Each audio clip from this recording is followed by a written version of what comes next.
Mais uma sugestão de programação aqui para o metrônomo, para ele não estar tocando em todos os tempos do compasso, é a gente deixar ele apenas tocando na cabeça do compasso, ou seja, no primeiro tempo apenas.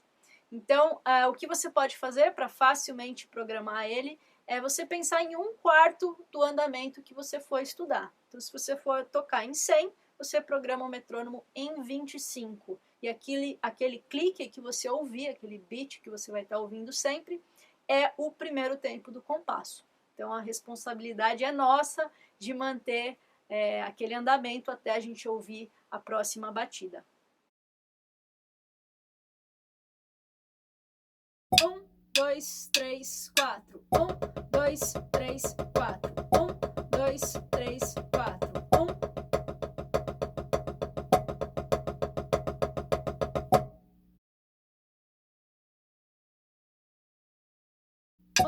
2, 3, 4. 1, 2, 3, 4. 1, 2, 3, 4.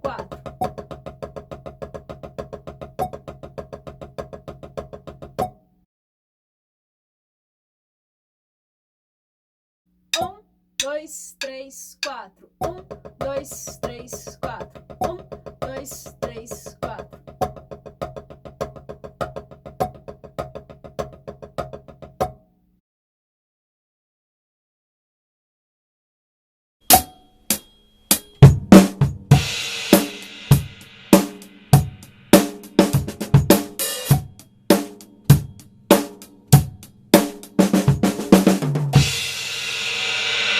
Então essa foi a minha segunda dica de hoje. É um estudo muito interessante que faz a gente ganhando segurança e, como eu já disse, você pode manter a ideia da contagem em voz alta, assim como a gente fez no exercício anterior, só que aí fica com a nossa responsabilidade a manutenção daquele andamento enquanto o metrônomo não estiver tocando. Então é muito interessante que você pode combinar esses dois exercícios, né, de contar em voz alta e ir tirando um pouquinho das batidas do metrônomo ao longo do compasso, para você ganhando mais segurança e trabalhando esse tempo interno também. E vale lembrar que aqui eu dei apenas algumas sugestões, você pode programar o metrônomo da maneira que você quiser, né, para ir se desafiando aí com esses estudos de manutenção do andamento, né, sem necessariamente ouvir todas as batidas do metrônomo. Então, de repente, se você tem algum programa, né, para programar algum clique, por exemplo,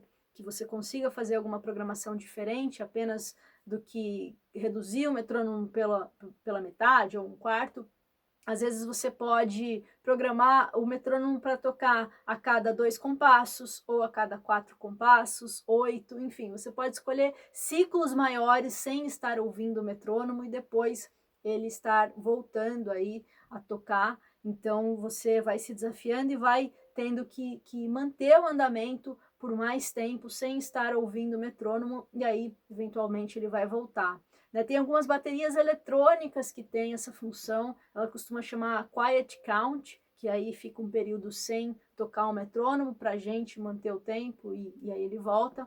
Então você pode fazer ainda programações diferentes em cima dessa ideia aí de não estar ouvindo o metrônomo o tempo todo. E também eu exemplifiquei dessas sugestões, né, utilizando o compasso 4x4 como exemplo. Então, se você for estudar em alguma outra fórmula de compasso, também vale a pena pensar de como você pode programar. Se for um 3x4, por exemplo, você pode ouvir ele só na cabeça do compasso, né, ou só no segundo tempo, só no terceiro. Né, são algumas sugestões, um 2x4, só no primeiro, só no segundo, e aí você vai trabalhando de acordo com a fórmula de compasso, de acordo com como você quiser se desafiar aí e mantendo, trabalhando essa manutenção aí do andamento. Bom, agora a nossa terceira e última dica de trabalho aqui com o metrônomo vai ser com maior foco na subdivisão dos tempos. A gente já trabalhou a contagem em voz alta para trabalhar, né, exercitar o tempo interno. A gente já deixou de ouvir o metrônomo em todos os tempos para a gente ter essa manutenção do andamento mesmo sem ouvir o clique lá o tempo todo.